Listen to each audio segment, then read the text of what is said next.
intersect. Welcome everyone to our next session as we're talking about academic freedom and freedom of speech and how those impact our work in academics and on the internet and in personal relationships and as we go about this work that we're doing. My name is Carrie Zimmerman. I'm excited to be with you all today. As a reminder, this session, like all of our workshops, is being recorded and it will be up on the college website for people to review in a day or so. It takes a little bit to get them all set and ready and posted, but our previous sessions are up and this one will be as well. If you are in a place where you can turn your camera on, we'd love to see your faces.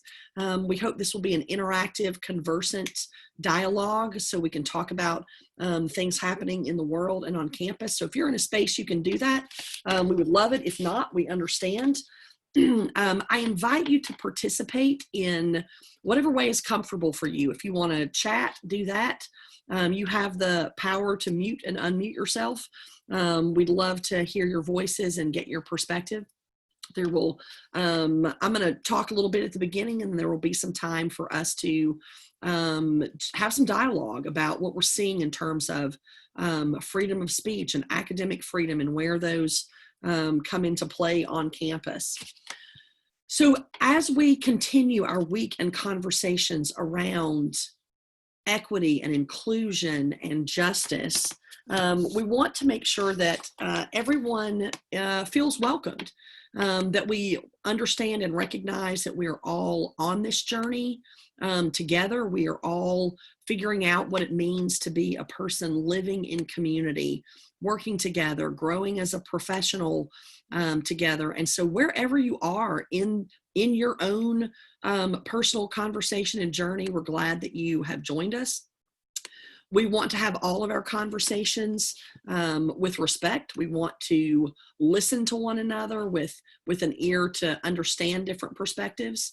And I appreciate you coming with honesty and sincerity and with the idea that we can learn from each other. I said in our last session that I have the privilege of getting to talk to academics, students, and faculty all the time for my job, and there's never a conversation that I don't leave having learned something. There is never an interaction with a group of students or a group of faculty where I don't leave with a broadened perspective and a deeper understanding of what's going on. So I'm grateful that you all have joined us here and are going to spend, a little bit of time together. So you might be thinking, why in a week in a conversation, a week of conversations where we're talking about justice, equity, inclusion, are we having a session about academic freedom and freedom of speech? Why is it that this matters? We're doing it because we are at an important juncture of education and politics. We are dealing with the invasion of social media into every part of our lives. We are at a point where the immediacy of the global information sharing happens in a split second. There is no chance to process. Something happens and suddenly it can go around the world at the drop of a hat. We're also at a moment where we're seeing some shifting perspectives, some shifting understanding, even of our most basic freedoms. As we talk about the Bill of Rights, there are some shifting perceptions and understandings about that. We are also at a moment where there is the proliferation of both public and private investigations, lawsuits, suspensions, firings, withdrawals of admission for students, investigations of faculty and staff for things said or done or perceived actions or words that are happening. And there are constant, ongoing conversations about the role of freedom of speech, the role of our rights. where does one person's rights begin? Where does another person's end? And so that's the reason that we're having this conversation today, is because it's a big part of what's happening right now in academic communities and in the world. So it's important that we talk about it, both, constitutionally and contractually and in practice, what goes on. So let me share my screen here and give us a little factual information. I'm going to talk through a little bit about what the difference is in academic freedom and freedom of speech.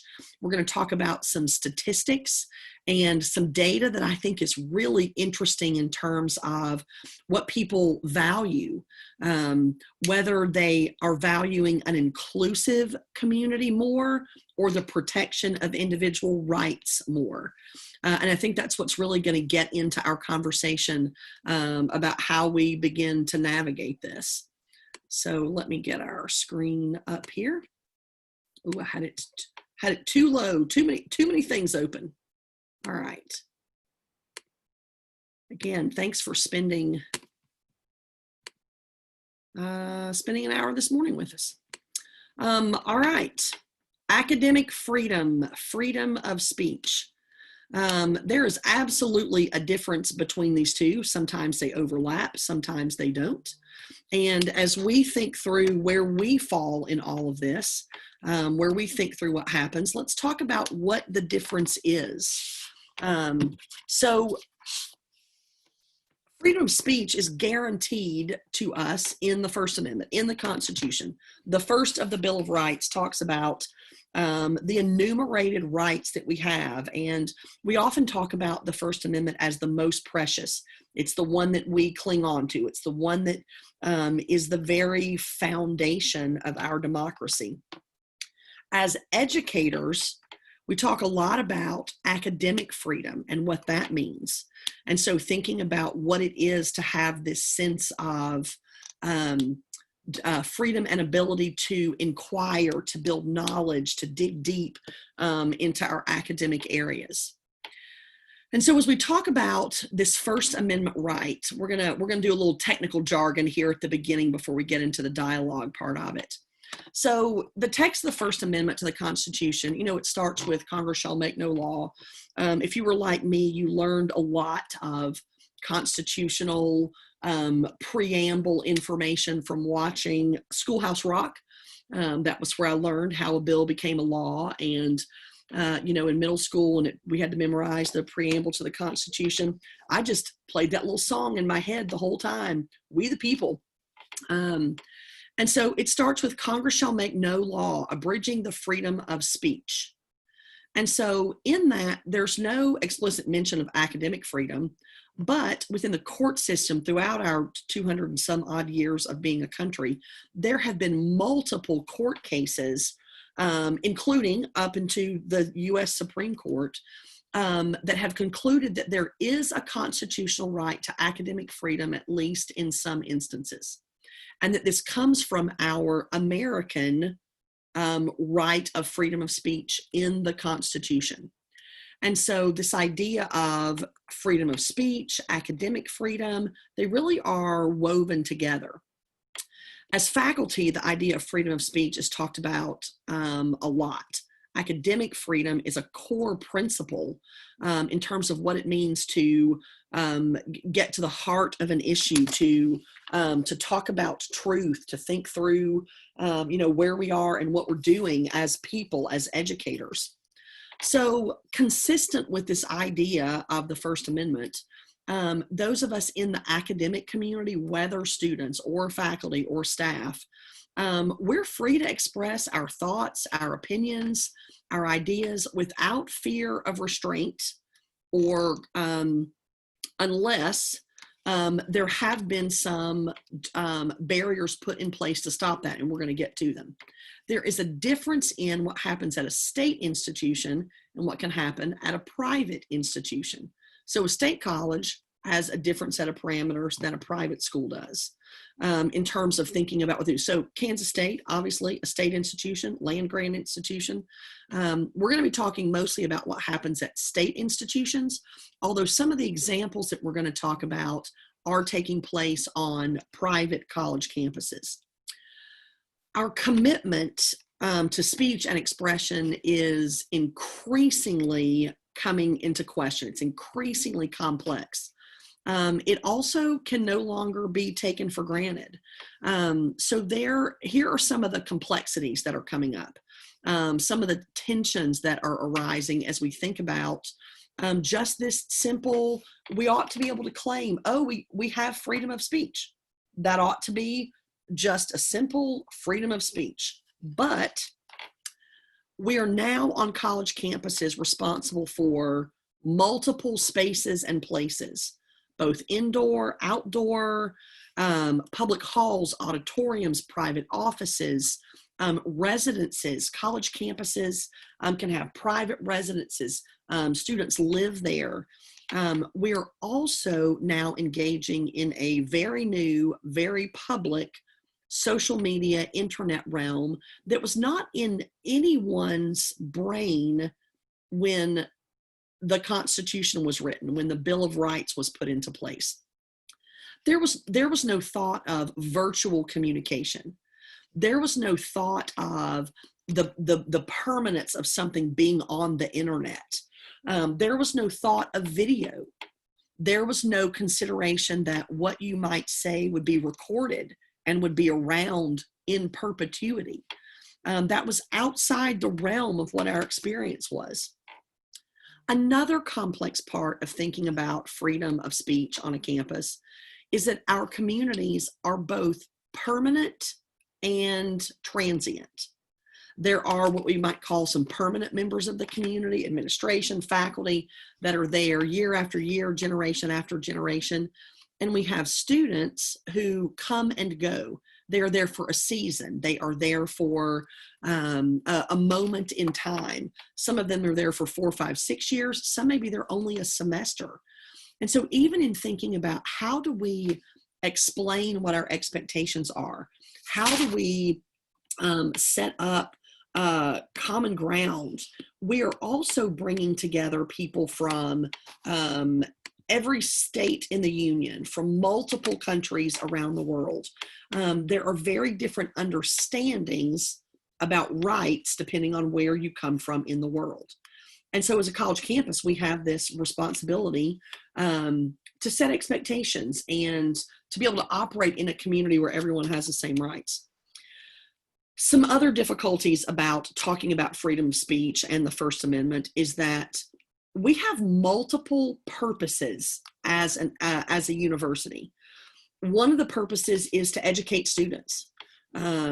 It's about creating lifelong learners and professionals and encouraging them to explore the unknown and fill their brains with all kinds of knowledge.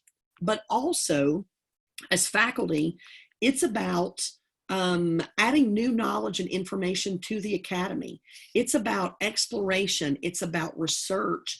It's about pushing the very boundaries of what we have known to be true. It's about debate and dialogue and questioning and growth and understanding. It is about approaching with vigor the most complex, complicated issues that we have ever dealt with.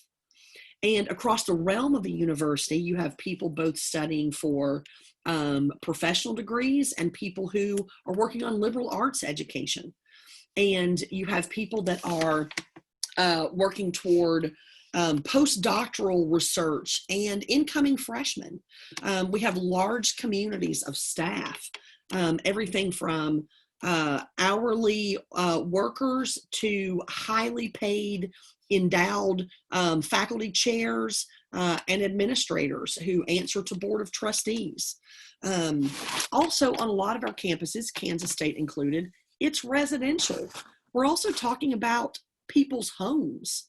And so how can we manage, control, legislate what people do in their own home? It suddenly is not just the public sector or the private sector. It's a place where things interact. One more difficulty is that we have the combined effects of technology and globalism. We are no longer an isolated ivory tower of education. It is no longer just a place where people gather in a single room for conversation, for learning, for pushing one another. Things that are said and done are recorded, they are permanent, they can fly around the world to other people's accounts at the drop of a hat.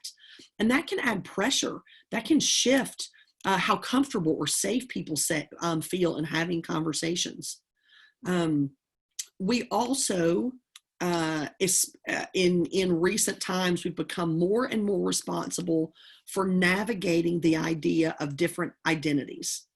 There really aren't many other institutions in the country that engage in these questions of difference and inclusion and diversity and understanding of humanity quite like colleges and universities do. It's never been just about learning a particular text or learning a particular discipline. It has always been about the study of the brain and the soul and philosophy and science and equation and how all of those things run together in a realm that is complicated. And so it's not easy. It's not a simple, you have freedom of speech. A thing we often talk about is freedom of speech does not mean freedom from consequences. And so even in a time where you think, yes, you are free to say that, it doesn't mean that there's not going to be some kind of consequence for that. So we've talked a lot about the First Amendment and the ability to express yourself. Let's talk for a minute about academic freedom and the right and freedom for educators to be able to, without fear of retribution, be able to explore their topics and areas. So when we talk about academic freedom, it comes up in several areas. It is both protected under the First Amendment. Part of academic freedom is freedom of speech that we're guaranteed in the Constitution, but it is also guaranteed in other ways on campuses. One of these is what we call contractual rights.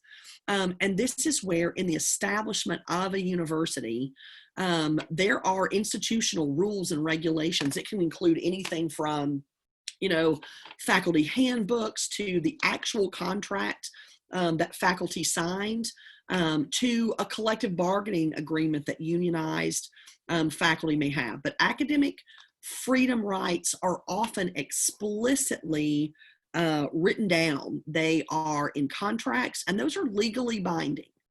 And so academic freedom is not just constitutionally protected. It's protected in the contracts under which faculty work and do their jobs. There's an additional layer that is what we call academic custom and usage. And this is the idea that not even necessarily what's explicitly written down, but we're big on custom, we're big on precedent in how we change slowly. And so there is this sense of that academic freedom is protected as a part of custom. And so I'm going to pull up this 1940. So we're talking about an 80-year-old statement of principle that I think is really interesting in terms of academic freedom and what it even says to us today, written in 1940. So I'm going to pull this up on the screen. It's a lot of words. If you're on your phone, it may be super tiny, but I'm going to read most of it to us because I think it's interesting language. So again, this is the AAUP's joint 1940 statement. Teachers are entitled to full freedom in research and in the publication of the results, subject to the adequate performance of their other academic duties. So you're entitled to freedom in the classroom in discussing their subject, but they should be careful not to introduce into their teaching controversial matter which has no relation to their subject. College and university teachers are citizens, members of a learned profession, and officers of an educational institution.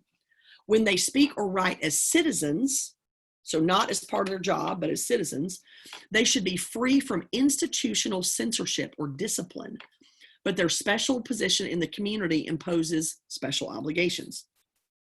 As scholars and educational officers, they should remember that the public may judge their profession and their institution by their utterances.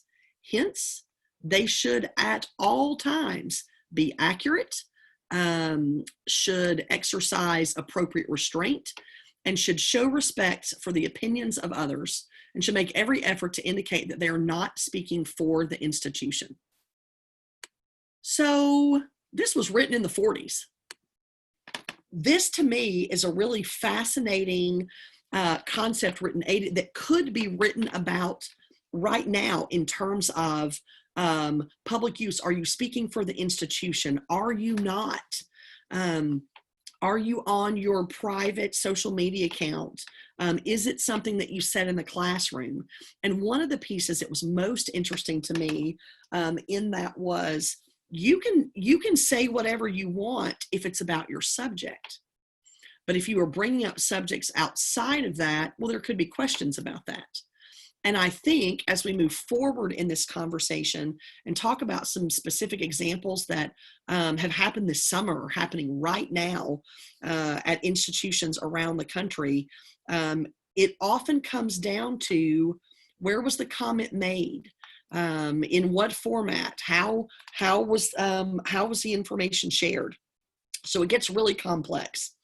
So we talked a little bit about faculty and the parameters around academic freedom and the ability to be able to do research without fear of losing your job, or physical violence, or some kind of consequence. So it would be open to all kinds of exploration in every field, scientific, artistic, all of that. Now we're going to talk about students for a minute, and some studies that have been done about feelings around freedom of speech, feelings around diversity and inclusion, and where that comes forward. And there's been a really fantastic study that was done, and I'm going to pull up their front page so you see it. It was a joint study by the Gallup and Knight Foundation. So the Gallup organization, who does, so many surveys, studies, data management. And so this is their data that we're going to go through, was this Gallup Knight organization. And the data is from 2018. So that's when they published this, was 2 years ago. I would be curious to know if there have been changes in the last, that's pretty recent data for such a massive study. But I'd be curious to know if it's changed even in the last 2 years. So here we go. We're going to run through some data.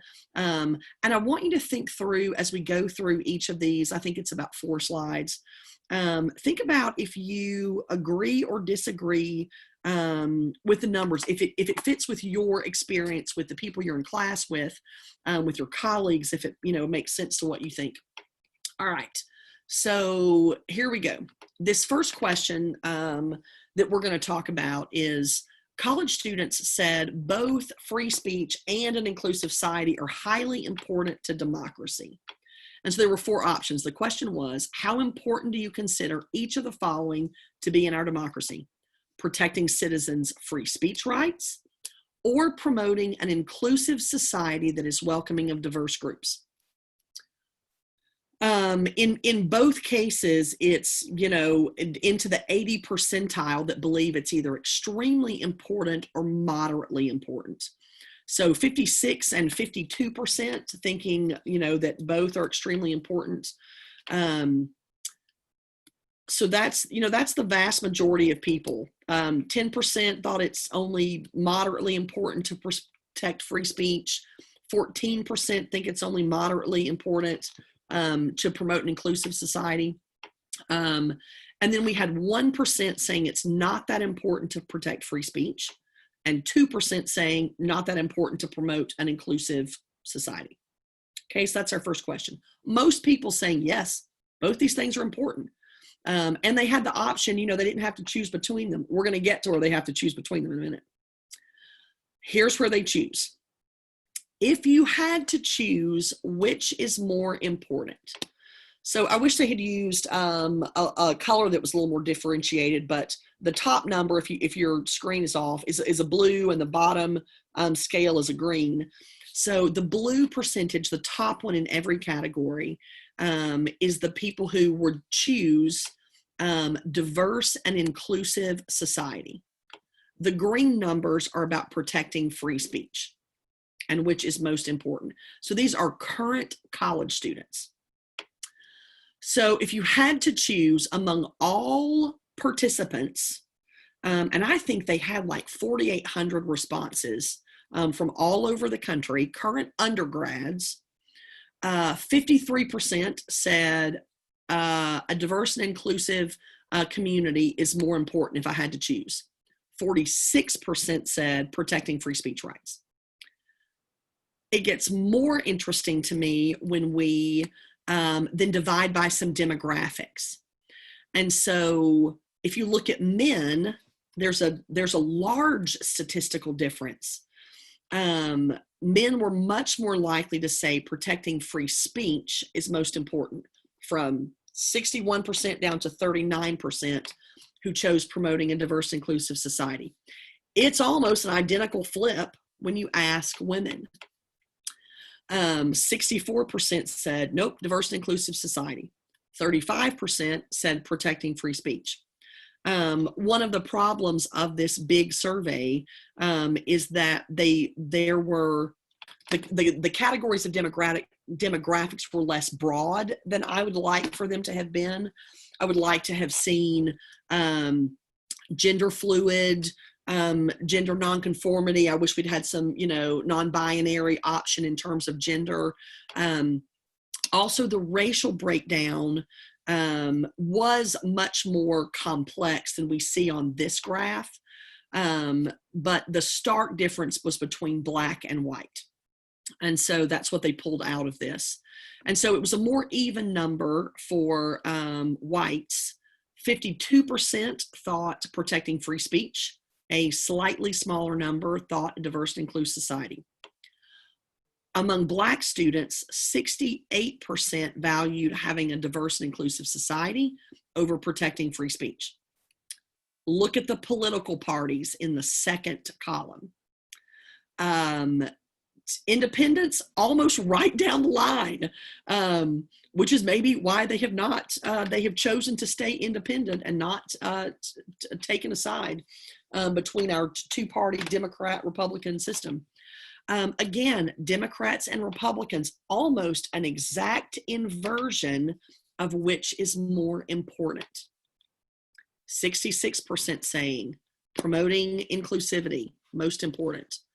On the Republican side, 69% say protecting free speech. Is it any wonder that we struggle to communicate? Is it any wonder that our coming together for dialogue looks most often like debate? So as we think about, the First Amendment, the very first enumerated right is about the freedom of speech. And so when I said in the beginning that one of the reasons it's important to talk about this is because particularly people under the age of 20, there are some shifting differences in terms of which is more important. I looked for similar data for older generations, for Gen X and baby boomers, millennials, Gen X, baby boomers, silent generation, and I couldn't find comparable data. But my guess is these numbers would not be the same the farther up the line we went in age. That free speech would probably have a much in this all section where all of all respondents, 53% thought it was more important to have a diverse, inclusive society. If I had to guess, I would say our older generations, that would not be the higher number. I don't know that for sure. I don't have the data. That's just my supposition. Okay, one more slide of data. So on campuses, there have been, both on private and state institutions, there are policies in place in terms of how and where expression can happen. Sometimes these come in the form of a free expression space. There's a dedicated place where any kind of speech or expression can happen. Sometimes it's about, there are either student handbook or faculty handbook regulations about what can and can't be said or done on campus. So the question is, do you think colleges should or should not be able to establish policies that restrict each of the following types of speech or expression on campus? So here are three options that they asked about. Again, the top number is you should be able to restrict. They asked in 2016. The green number is a year later, the same question, whether you should be able to restrict or not.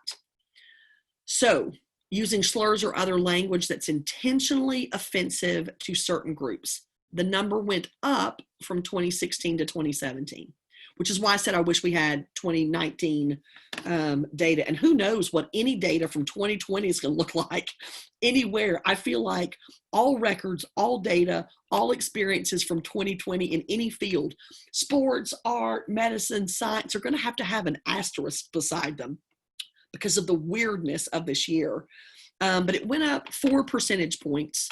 The second question, should you be able to wear costumes that stereotype or appropriate certain racial or ethnic groups? The number went down. 63% in 2016 said, yes, you should be able to restrict that. A smaller percentage, 60%, said you should be able to do that in 2017. And finally, our final question, expressing political viewpoints that are upsetting or offensive to certain groups. The number went up between 2016 and 2017. These are not huge numbers. And Leslie's just saying this in the chat. I just pulled the chat open.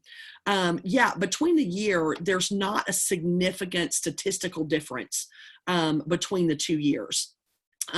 To me, what's interesting is the high percentage in 2 of the questions, regardless of the difference in the 2, but the high percentage of both questions that students said, yes, you should be able to have restrictions on the books for these 2, using slurs or wearing costumes.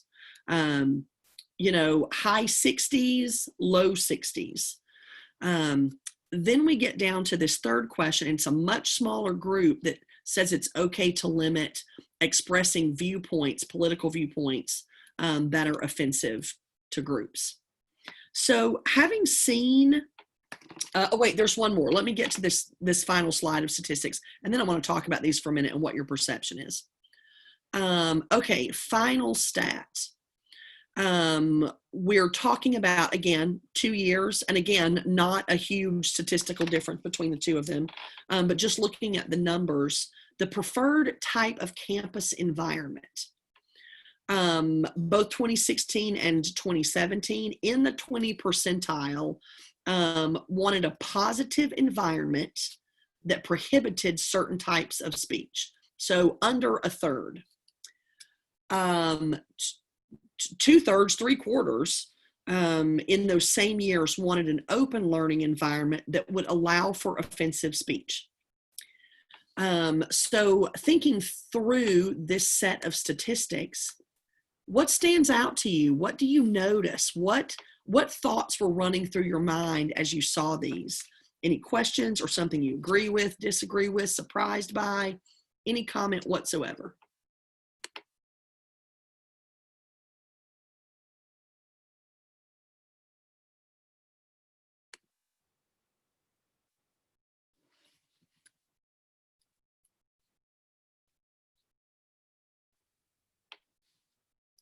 Do these seem I would just observe that, I don't think it would be fair to characterize students of this generation as snowflakes.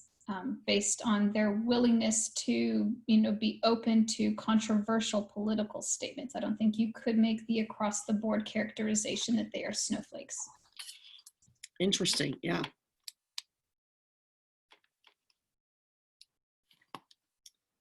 I think it's extremely difficult to characterize any generation, as I think, I love the conversations about generational differences, and I think they're interesting and fascinating. But I do think it's often hard to say with a broad sweeping brush, that one generation is X or one generation is Y, in terms of a belief system. I think you're right. Any other observations, thoughts, or comments about the data? Anybody surprised about anything?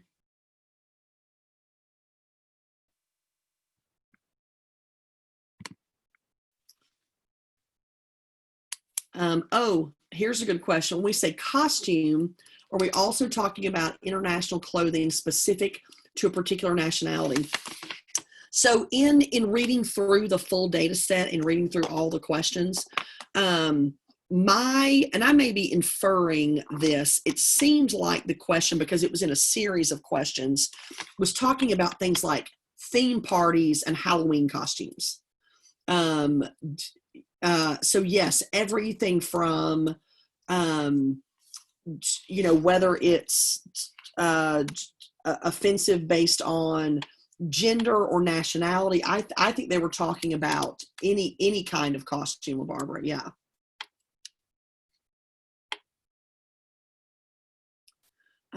Often when controversies have come up on college campuses among student groups, it has been about specific instances of a theme party, an event that has happened, a speaker that has come to campus, and there has been a vocal response to it. And so we're going to move on to this idea of what I've called the elephant in the room, which is social media. And it's new, in the last several years, addition to this entire conversation. And the number of incidents that have happened because of a social media post, because of an account. And I've said in multiple other sessions that I spend a lot of time working with incidents and tracking hate crimes, bias acts on college campuses, and the explosion of incidences that are rooted back to a posted photo, video, joke told, whether to a public forum or a private one, that has far outweighed any other kind of incident that schools are dealing with in their dean of students office or through a judicial process. This summer in particular, the number of incidents where students posted comments, photos, retweeted things that were racist, sexist, homophobic, promoting violence, that caused students to either enter the university's judicial system, judicial process, if they were ongoing current students, or the number of instances of incoming freshmen this summer who had their admission withdrawn because of a social media post on their private account before they ever became a student at the university. And that led to many conversations, articles, studies about what is the right of freedom of speech? When do you have the ability to say something privately, and what impact does that have? You can all probably think of examples in the last few months of professionals in a variety of fields who have lost their jobs over social media posts, over something that was videoed, over a confrontation that they may have had on the street, in a store, online with someone. I mean, we can't even keep up with the number of incidences, and that became public, and their identity became public, and there were frequent calling out, canceling, loss of jobs, because someone expressed a viewpoint that was deemed to be either violent, oppressive, racist in some way, brought harm to another person. We're going to be dealing with lawsuits around this for years to come. So thinking about what you followed in the news this summer, does that hold true with what you all saw in the news in terms of the stories, both people in their homes, at work, on social media? Is that what you all experience too in following? Sometimes I worry that I'm so deep into the following of it. I think, do other people, are they seeing all the things that I'm seeing too?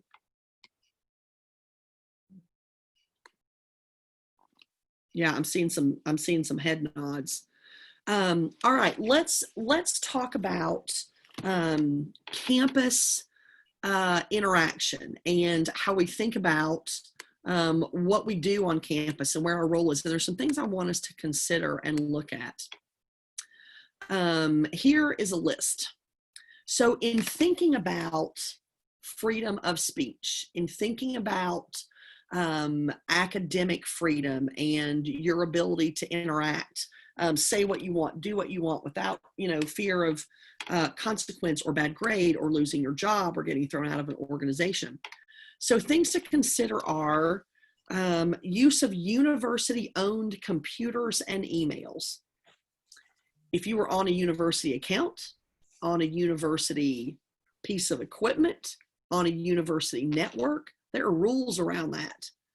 If you are a faculty or staff member, I guarantee you they are laid out in handbooks and contracts about who owns these and what their use can or can't be used for. Are you making comments on faculty websites? Where does that question of academic freedom come up?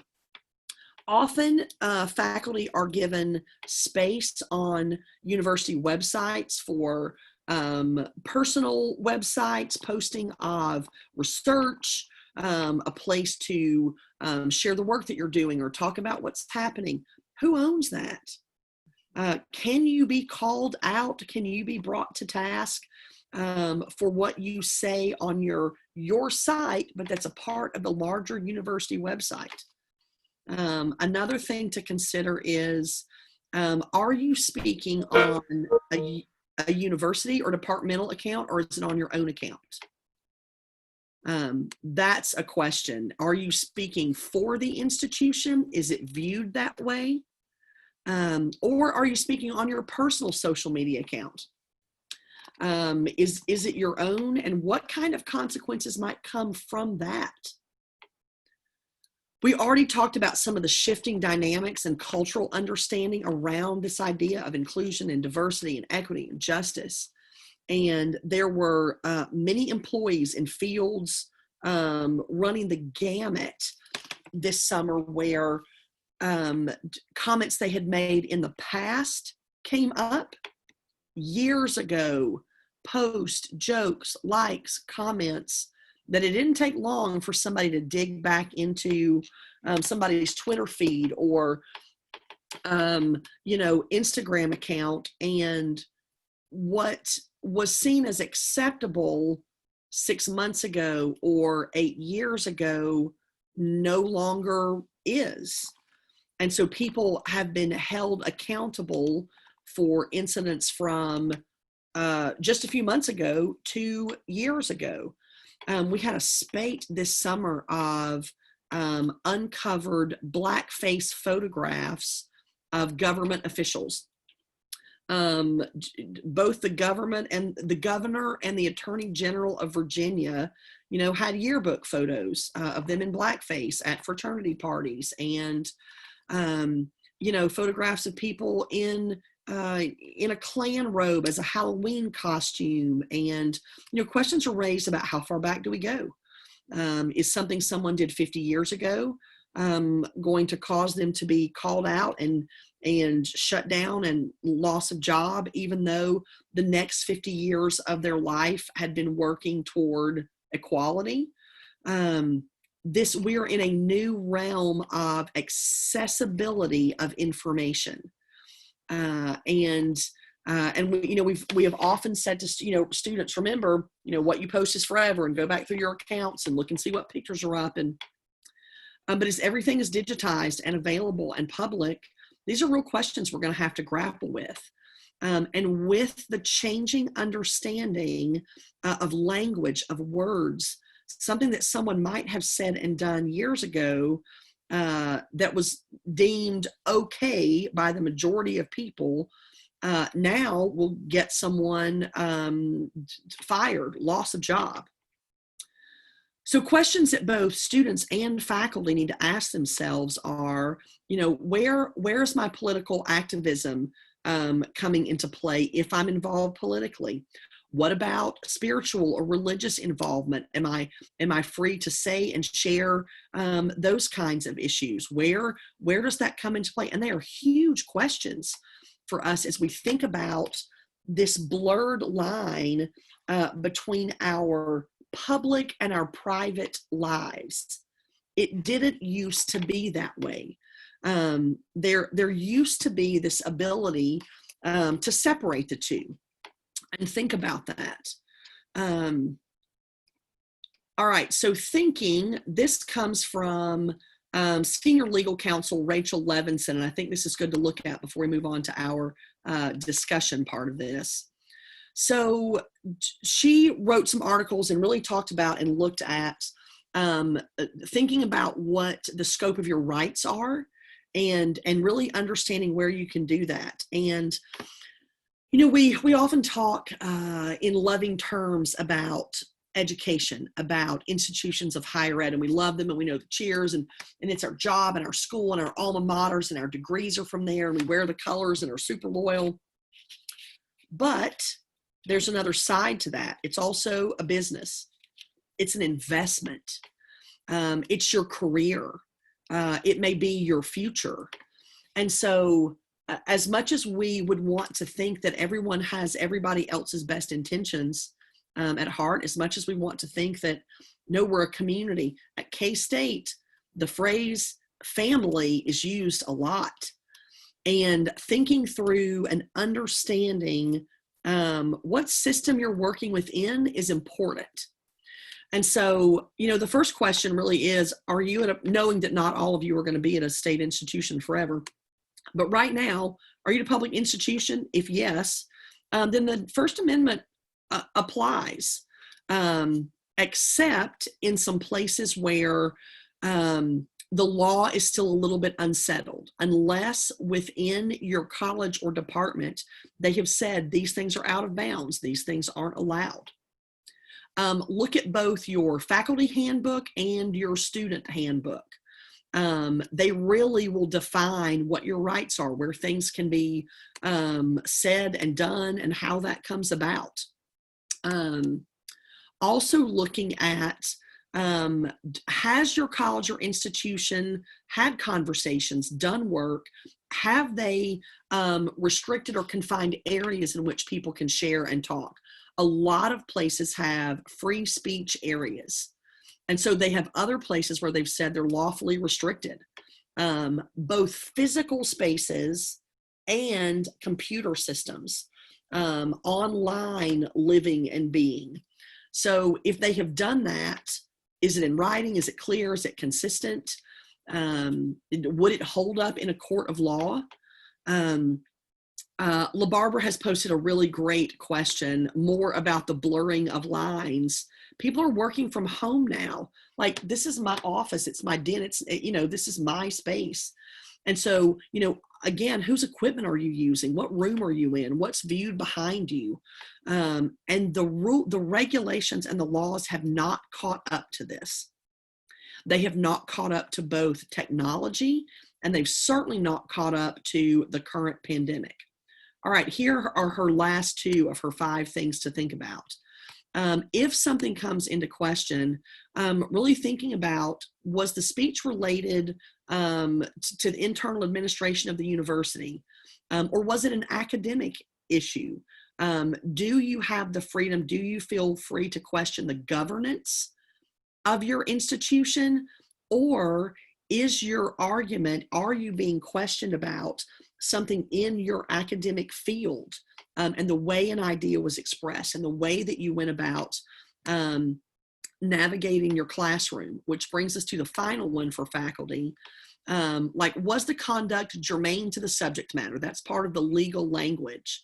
If it was, there is a stronger foundation and backing under the First Amendment than it would be if you're teaching a biology class and you're having a conversation about a political statement or a religious event or current events that are going on.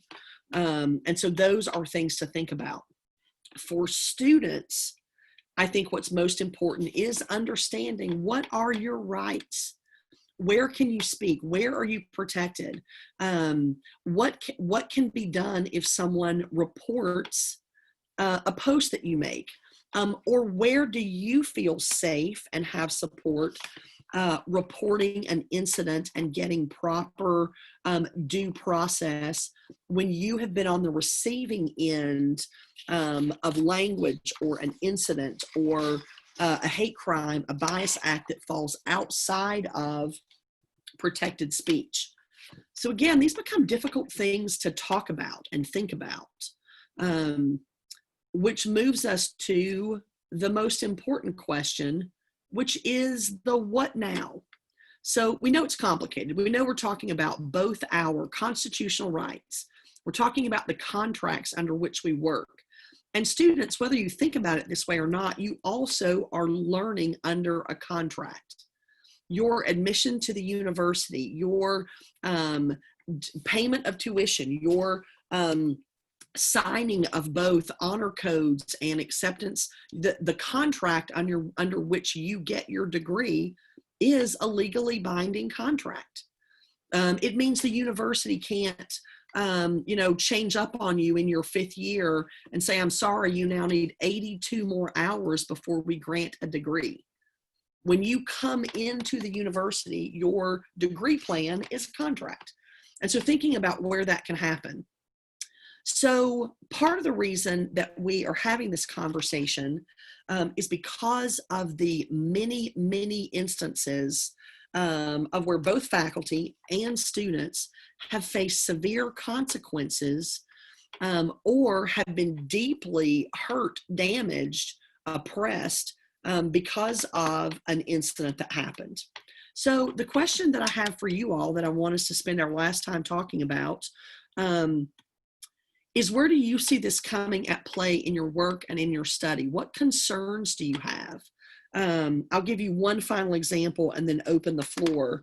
Happening right now at the University of Southern California is a business professor who has taught for 20 some years and has had a really exceptional reputation in the department.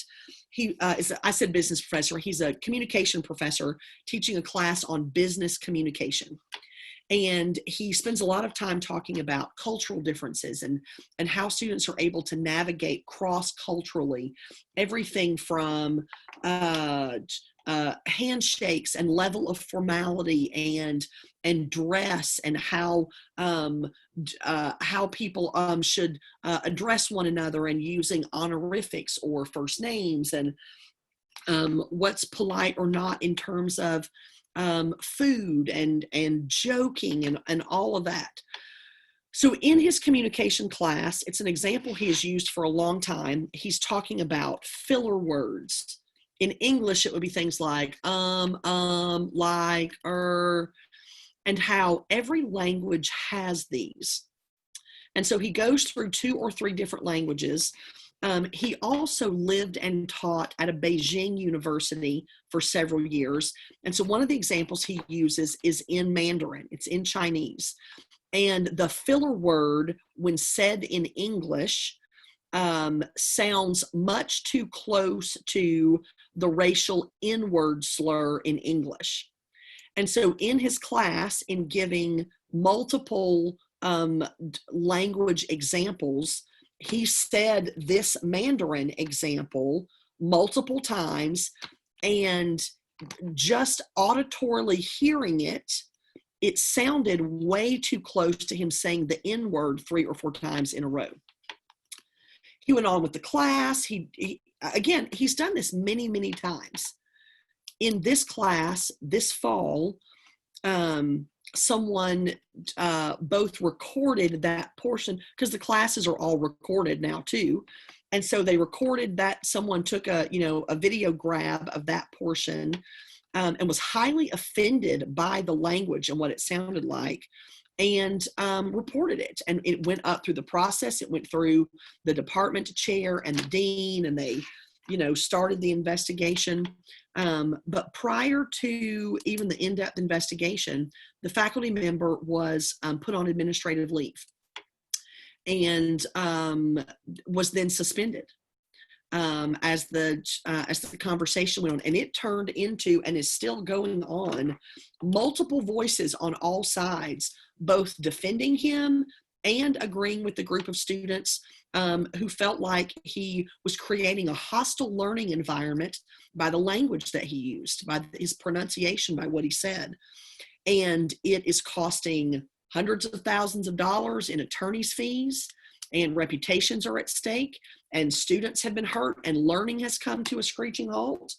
And that is but one example of many that are happening around the country.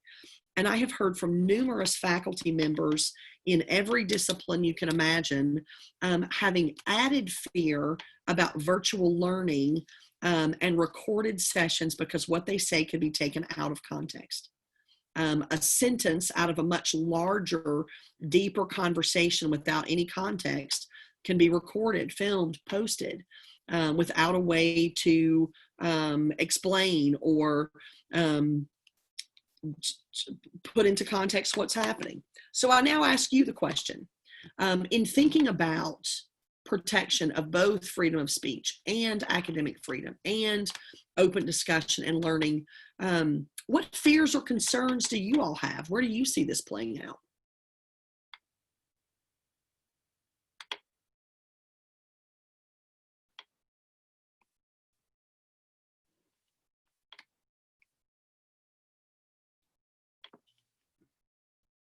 I'll just say I got a nice comment on my teacher evaluations last year when I discussed with one of my classes an article that had come out in our professional magazine reporting 6 stories of female landscape architects being discriminated against in their careers, and in discussing, just the challenges faced by non-male, non-white practitioners, that this was something real and something that they would be grappling with in their professions too. A student commented that I hated white men. So now you all know. Yes.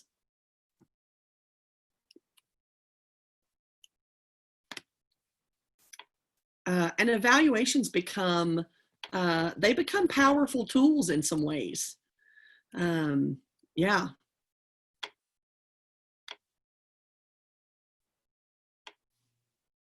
Any other place anyone has seen the conflict of freedom of speech?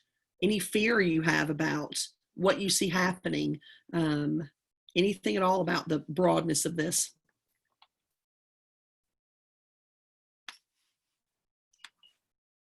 Carrie, this has been a couple of years ago. We had an exhibit that was established in our union on the construction walls as they renovated the building. And one of our students in our college had suggested doing this project out of leadership studies. He was in a leadership studies class. He was an architecture student, and he thought, why don't we use the walls that are blank in our union to express some form of art, maybe some cultural art, so they're not blank. So a group of us got together, and he went on I think he was on his academic recess. So he was either studying abroad or doing internships, so he wasn't there. But we ran into a problem with the university about how it was advertised. Because we did this competition, we asked students on campus and other students around the city to produce art that reflected what diversity meant to them. And the university said, you can't advertise it as a university event or associated with the university. You can say it's in partnership with, or what have you. So we had to change all of our documents to say we were an independent group that's given permission to show this work on campus. And the only other way we could do that was to get one of our units on campus, academic units, to sponsor it. So it was the first time that I'd heard that rule. I understood that rule had been in place, but I think we don't always see it changed on posters, on other advertisements. People, student groups, whatever, just leave it the way it is and say it's sponsored. And it really made me aware of where the line on speech and who's obligated and responsible for work that's put up, presented in the public realm. Interesting. Yeah, money often is what speaks loudest. Yeah. There have been multiple instances of speakers being invited to campus, and then campuses around the country, and then being either disinvited when one group, or they've been invited by either the university as a whole or a group within the university, and when a group or individuals with an opposing viewpoint learn that said speaker is coming to campus, either the event has been canceled, the speaker has been or uninvited, or there have been disruptive protest at the event so that the speaker couldn't go through with their actual presentation. Multiple instances of that. And I am just curious about what your thoughts are about that in terms of what the university's role or stance should be. This feels like one of these areas that we're writing the rules as we live through it, like trying to figure out what the source of arson is while the house is still on fire. And so when that happens, what are your thoughts about that? Should controversial speakers be brought to campus? What if it's offensive to people? I'm just curious what you think about that.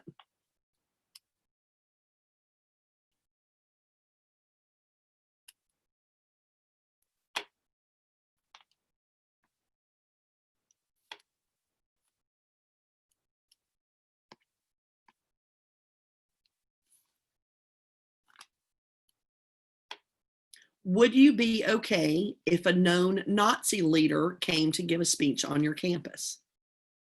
Or the Grand Dragon of the KKK?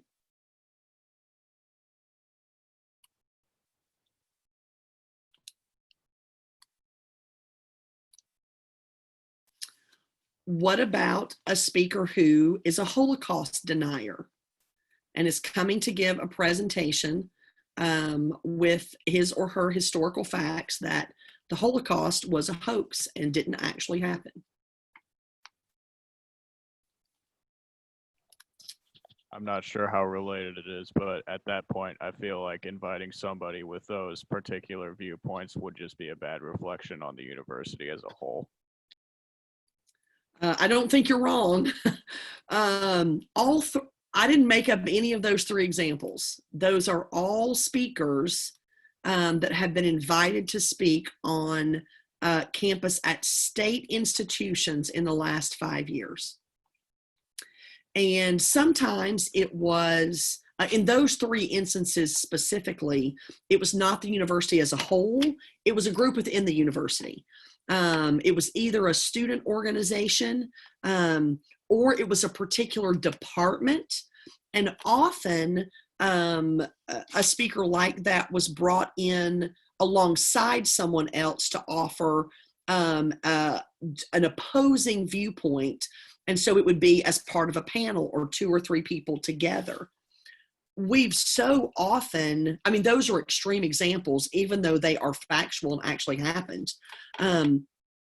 But universities, since we've had higher education, have been about debating and discussing opposing viewpoints, offering up multiple sides to arguments, and allowing for debate, discussion, exploration. It's becoming harder and harder to do that. When you think about that, if someone has a controversial stance, granted, those are pretty extreme, the 3 of them.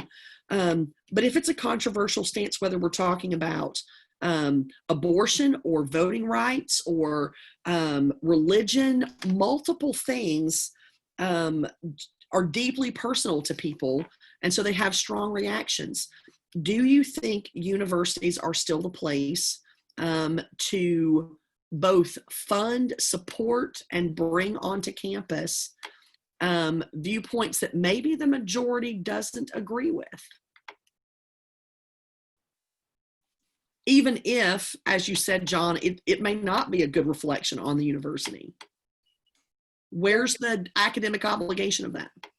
I think 3 years ago, BSU was funded about, I think it was something like $11,000 to bring an entertainer. It was pretty controversial. And other student groups did not receive funding for smaller projects that they had wanted to do, and were concerned that that large amount of money was casted to the Black Student Union to bring that person in. And there was a lot of discussion from student organizations. Some of them took leadership, sending letters, doing a number of things that put administration into a position where there had to be an open discussion. And there was some change, but the person did come, and people weren't always happy with the fact that the person came. But I know it did make a difference in the way in which funding was distributed. It ultimately, in fact, one of our student organizations led that charge on bringing it to light and holding administration accountable. Interesting, yeah. Yeah, Carrie, Go ahead, Stephanie. Just listening to everyone talk, the thing that comes to mind for me is that having someone come and speak in a space where people can choose whether or not to enter that space seems like, well, I agree with JT that I think that doesn't reflect well on the place. I can support that freedom of speech, but our institution has recently faced a real social media conundrum which I think is so different. When we have people who are disparaging, whether they're disparaging people of a certain race or they're saying things that are not appropriate or representative of the values of our institution. And social media is so different. That is just right out there confronting anyone and everyone. And it seems like we've entered a whole new era of this. It's so different from saying, oh, you can go stand in that auditorium and I have the right to protest it outside of the auditorium. I have the right to not go in that auditorium. I can ignore what you're talking about. But when it's a much more public kind of conversation, it seems very different. It is, you're right. What were you going to say, Leslie?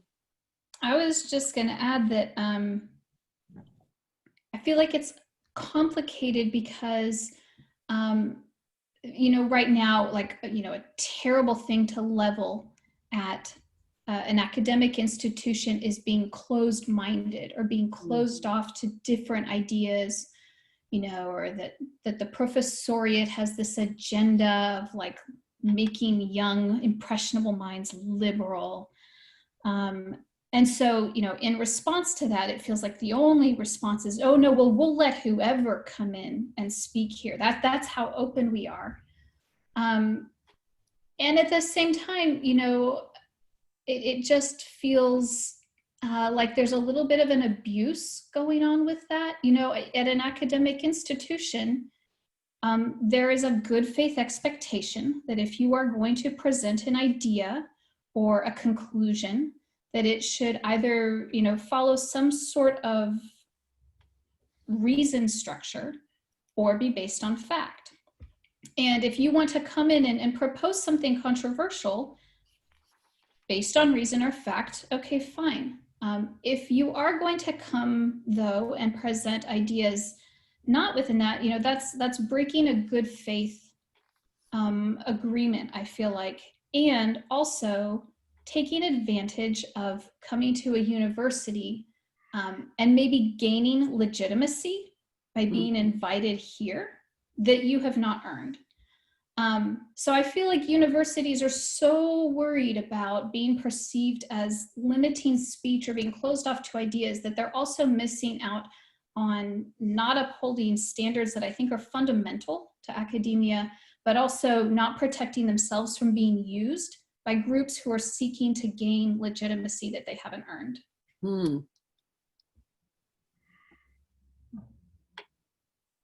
With that, Leslie, I think the other part of that is that one level is what faculty and departments do, as opposed to student organizations that may make a mistake, but learn from making that mistake, from doing that.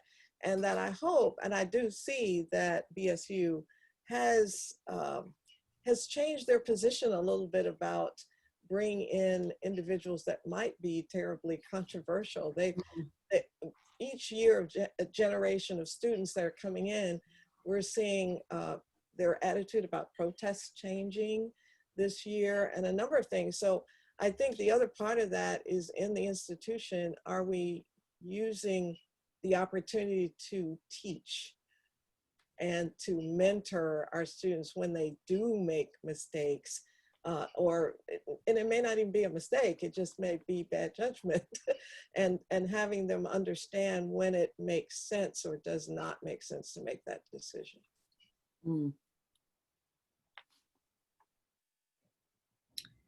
The complexity of democracy, the double-edged sword of freedom, is that if we believe in freedom of speech for all and freedom to live for all and freedom from tyranny for all, then it has to mean all, and it has to mean even the people with whom we sharply disagree with.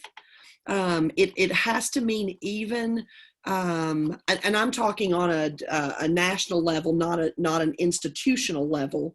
But as a country, we have grounded ourselves in the principle, in the understanding that the only way that my right to say what I deem right is that I have to fight to protect someone else's right to say what they need to say. And the only way that we guarantee freedom of the press is that we allow for all press. The only way that we can guarantee that is that we protect it even for opinions that we deem abhorrent.